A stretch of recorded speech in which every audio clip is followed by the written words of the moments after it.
welcome back to Hilaal Live. Now, on Sunday, President Cyril Ramaphosa announced that there was no evidence found that weapons were loaded on the controversial Lady R ship, which docked in Simonstown last year.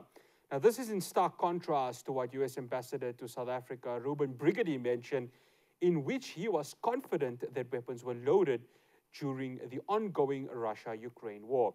Now, the question is, has this strained relations between South Africa and the USA?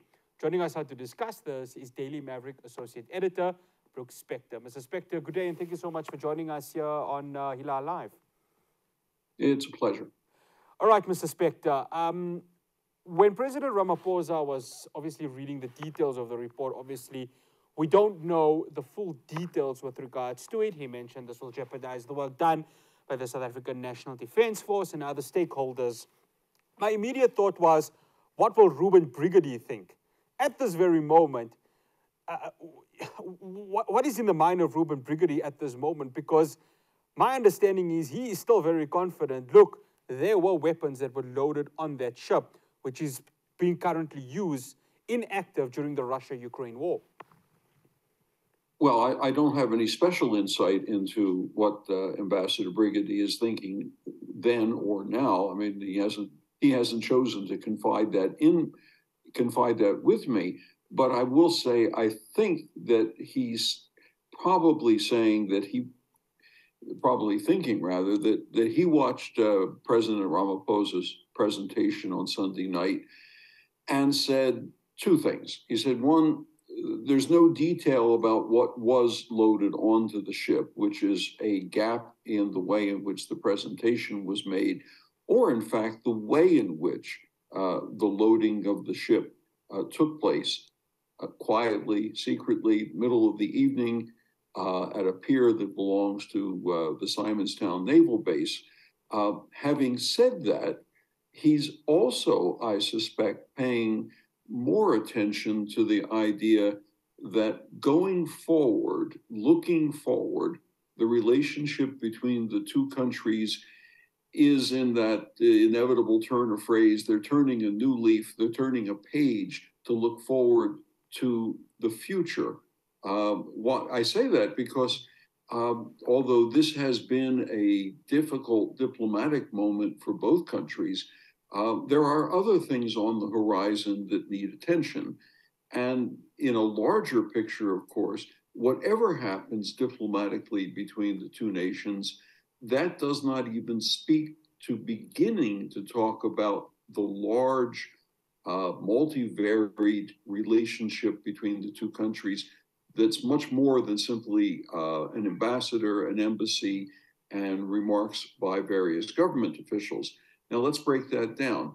Later on in the year, there will be the AGOA Forum meeting, which was scheduled to take place in South Africa and presumably still will. AGOA is the American law. It's not a treaty. It's the American law, the African Growth and Opportunity Act, that gives duty-free, tariff-free access to the United States market, which is a huge continental market, obviously, for products produced in Africa. And there are a majority of the African nations are eligible for this. And it's been particularly important and useful for South Africa because unlike many of its exports to other countries, such as China, just to name one, South African exports to the United States, many of them are value-added products like automobiles, automobile parts, processed agricultural products. And although the numbers vary depending on how you talk to people and in what way you make the measurements, somewhere between 65 and 100,000 people are directly employed as a result of that AGOA access to American markets.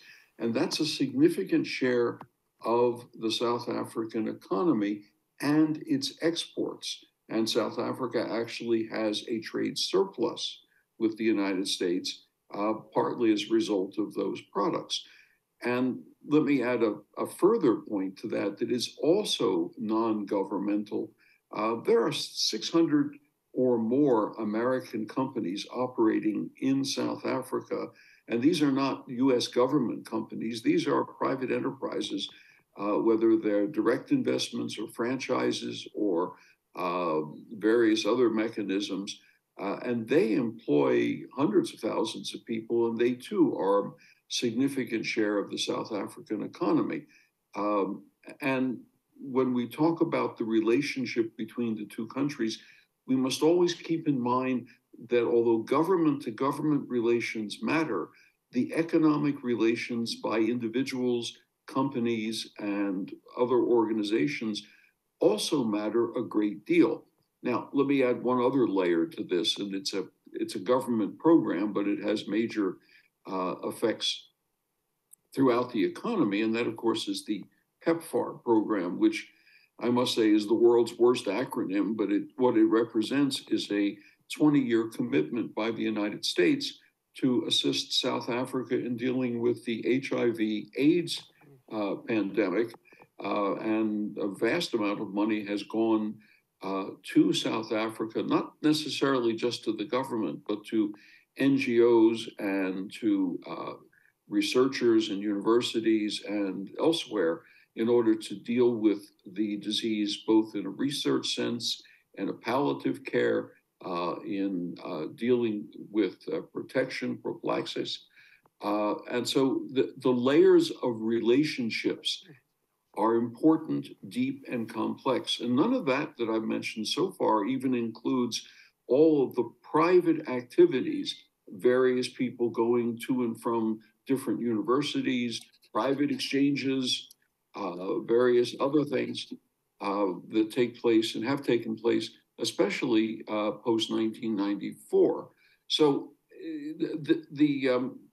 the problem over the Lady R, as difficult as it may have been or may still be, is to a considerable degree, I think the way the US and South Africa both now, they're trying to position it as something, something unpleasant, but in the rearview mirror. And moving forward, what do we do next is I think the tone and tenor. And that, I suspect, is something of the things that are being thought about in the mind of Reuben Brigety, as well as many other people. Mr. Spector, let's go to diplomacy. President Cyril Ramaphosa, and South Africa, as the head of state, has set straight their non-aligned policy with regards to the Russia-Ukraine war. The United States of America, they voiced it, and it's for public knowledge, are with Ukraine and will be with Ukraine. From a diplomatic point of view, how does this now bode between President Joe Biden and President Cyril Ramaphosa? Because last year, of course, President Ramaphosa visited President Biden.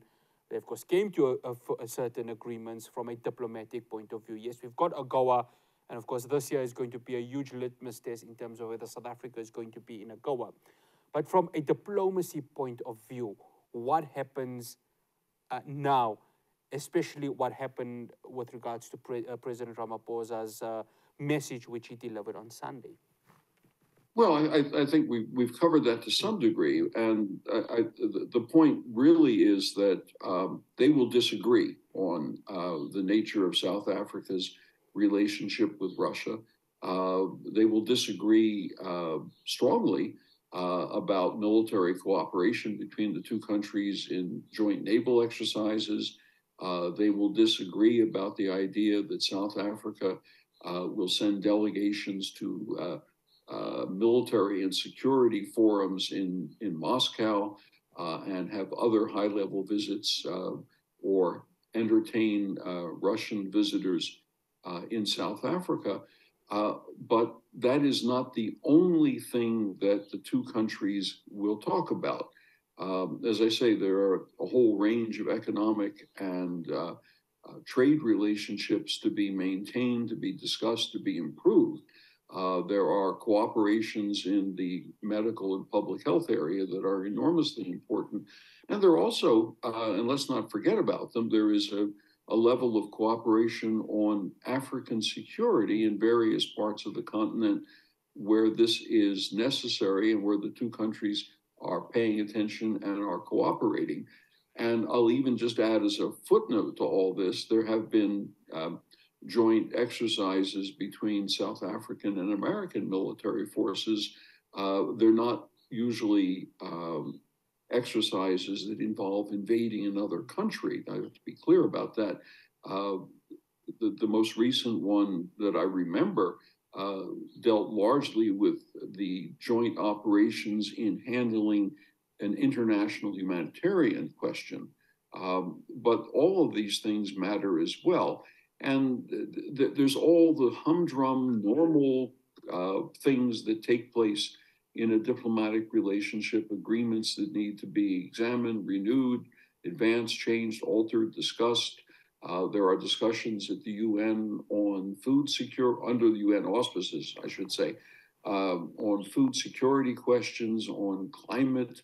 All of these, I think, in many ways, seriously outweigh a disagreement over what did or did not go into the hold of the Lady R secretly in the middle of the night as it left Simonstown.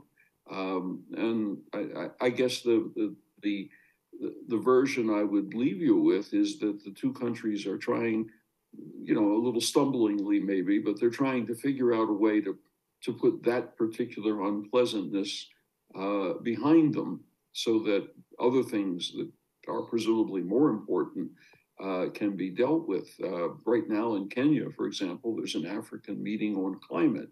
At the end of this week, there is the G20 meeting, which brings together the 20 largest economies on the planet. And as I say, the full panoply of things is much more than simply, what was in the hold of the Lady R as it sailed away from Simonstown. Mr. Brooks Spector, we'd like to thank you so much for joining us here on Hilaal Live. My pleasure. That's Brooks Spector, Associate Editor at the Daily Maverick. You're right. It's a good question with regards to what happens now post-Lady R. I think it's fair to say that South Africa and the United States, there's a very historical relationship from both economy and diplomacy between the two nations. We hope that that will continue for the sake of economic growth, not only for South Africa, but also from a global perspective. After the break, I'll have your latest in news. But before that, we'll be crossing over to the Isha Salah at Makkat al Mukarramah. Do stay tuned to Hilaal Live.